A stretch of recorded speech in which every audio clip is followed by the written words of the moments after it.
బులెటిన్లో మరో breaking news. Godavari నదిలో స్నానానికి వెళ్లిన ఇద్దరు విద్యార్థులు మృత్యువాత పడగా మరో ముగ్గురు యువకులు గల్లంతయ్యారు. ఈ ఘటన భద్రాద్రి కొత్తగూడెం జిల్లా భద్రాచలం సరిహద్దు ప్రాంతం కూనవరంలో జరిగింది. అమరావతి ఎస్ఆర్ఎం యూనివర్సిటీకి చెందిన 7 యువకులు కూనవరం రోడ్లోని గోదావరి నదిలో స్నానాలు చేసేందుకు దిగారు. నది లోతు తెలియకపోవడంతో ప్రమాదవశాత్తు వారిలో 5 యువకులు గల్లంతవగా మిగిలిన 2 ఒడ్డుకు చేరుకున్నారు. అయితే గాలింపు తర్వాత 2 మృతదేహాలు లభ్యమయ్యాయి. వీరంతా ఎస్ఆర్ఎం యూనివర్సిటీలో ఇంజనీరింగ్ 2వ సంవత్సరం చదువుతున్నారు.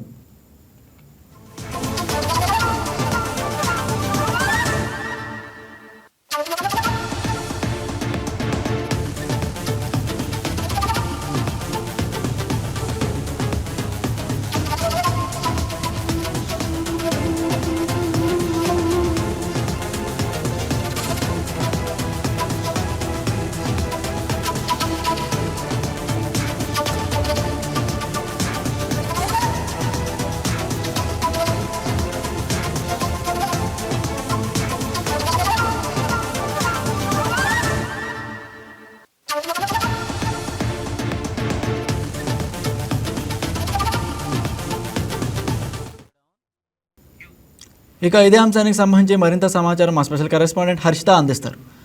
Good afternoon Harshita. ఇక గోదావరి నదిలో స్నానానికి వెళ్లిన 2 విద్యార్థులు మృత్యువాత పడ్డనట్టు, అలానే 3 యువకులు గల్లంతైనట్లు తెలుస్తోంది. దీనికి సంబంధించి మీరేమంటారు?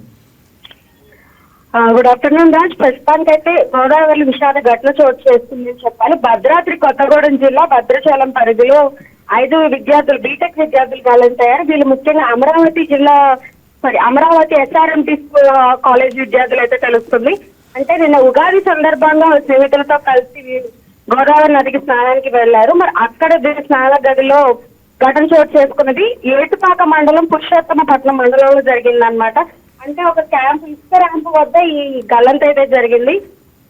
అందులో వీళ్ళు ఫోటోలు దిగుతుండగా అయితే కొంతమంది అయితే గల్లంత అయ్యారు. అందులో 5గురికి గల్లంత అయ్యారు. 2 అయితే మనకి చూసుకుంటే వాళ్ళకి ఈత రావడంతో ఒడ్డుకు చేరుకోగలిగారు రాజు. ఇంకో 5గురు అయితే గల్లంత అయ్యారనే సమాచారం ఉంది రాజు.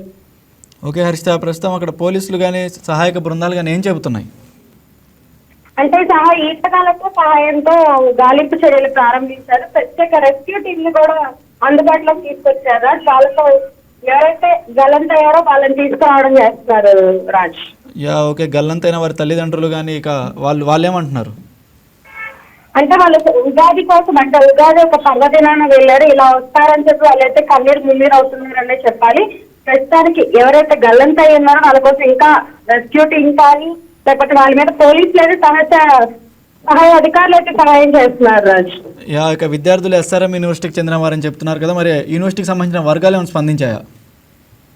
ప్రస్తుతానికి అయితే యూనివర్సిటీ వర్గాలు కూడా స్పందించినట్టయితే తెలుస్తుంది రాజ్.